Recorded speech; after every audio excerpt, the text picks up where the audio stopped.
Bonjour et bienvenue dans cette nouvelle vidéo débriefing de session du 9 mars. Donc comme vous voyez à l'image, l'image du haut c'est donc le notional total. Donc en jaune on a le S, en violet on a le Nasdaq et en rouge on a les 7 magnifiques et en dessous c'est les put et call du Nasdaq. Donc comme on peut observer dès l'open à 14h30, le marché avait très peu de notional et on voit le Nasdaq Max 7 et le S sont quasiment flat. On voit le S qui commence un peu à descendre, puis ensuite il prend une pente haussière, on passe ce qu'on appelle le gamma effect, et lui il a une belle tendance haussière le S.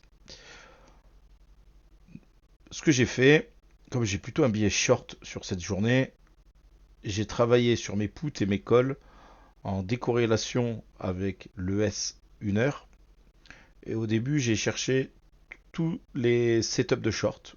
Donc vous allez voir sur les premiers trades que je vais prendre, donc je vais être en short.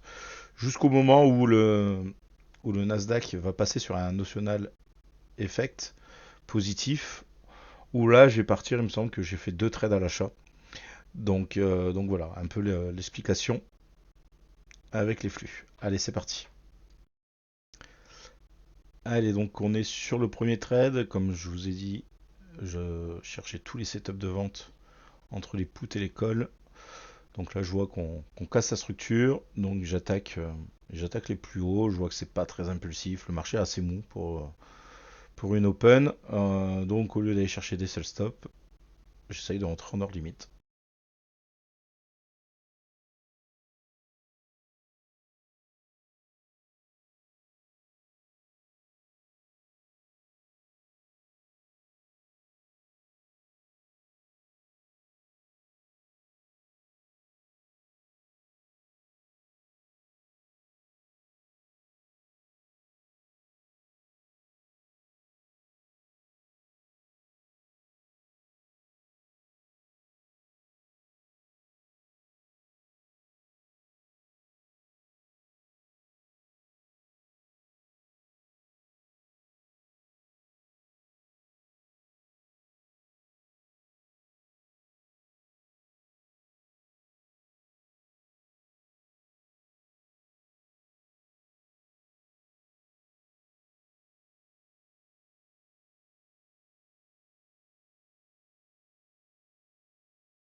Allez, on va aller voir le prochain trade. Et là, on voit que j'ai bien espacé mes pattes. Et il ne faut pas confondre scalper et mitraillette. C'est-à-dire que c'est pas parce que je fais du scalping que je vais rentrer tous les 30 secondes. Je vais vraiment attendre des bonnes confirmations, même si c'est pas pour faire de l'intraday, même si c'est pour faire du scalping. Il faut éviter de confondre vitesse et précipitation. Donc vous allez voir que cette session, elle va durer assez longtemps. Bon, j'ai tout coupé. Elle va durer assez longtemps. Je prends 6 ou 7 trades en tout dans la session. Elle dure 1 heure et demie. Vous voyez que même en 1 heure et demie, pour un scalper, on ne va pas faire 50 trades. On va vraiment attendre. Le marché était très difficile à lire avec les options. Même en order flow, c'était pas si évident. Donc voilà. Allez, je vous laisse regarder.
Allez, trade suivant. Là, je vais commencer à partir à l'achat. Vous allez voir, je vais vous laisser. Là, je vais faire deux trades coup sur coup. Donc, je vais vous laisser les deux trades.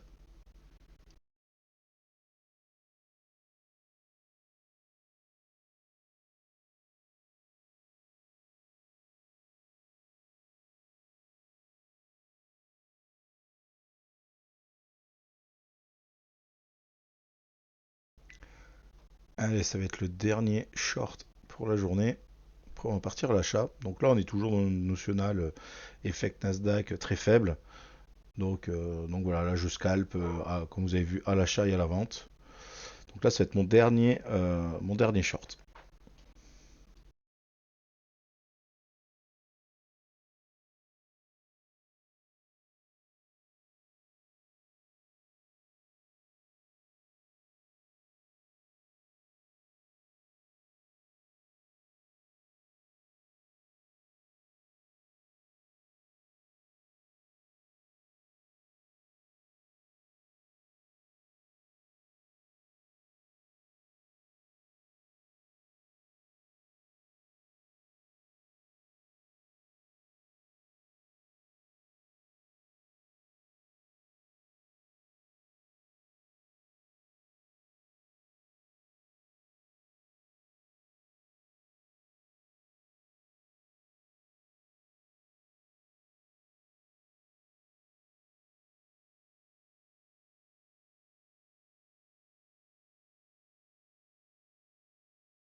Allez, trade suivant.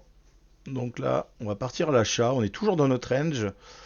Là, j'ai une information supplémentaire, c'est qu'on voit le national du Nasdaq qui est en train de passer son gamma effect en gamma net négatif. Donc je m'attends à une extension vers le haut.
Allez, le dernier trade de la session. Donc comme tout à l'heure, toujours gamma effect positif. Donc pas de short, je cherchais que des achats. On voit qu'on a une belle zone au-dessus de la tête qui peut faire résistance. Donc on va aller avec méfiance. Allez, c'est parti.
Allez, c'est fini pour aujourd'hui. J'espère que ce débriefing vous aura plu.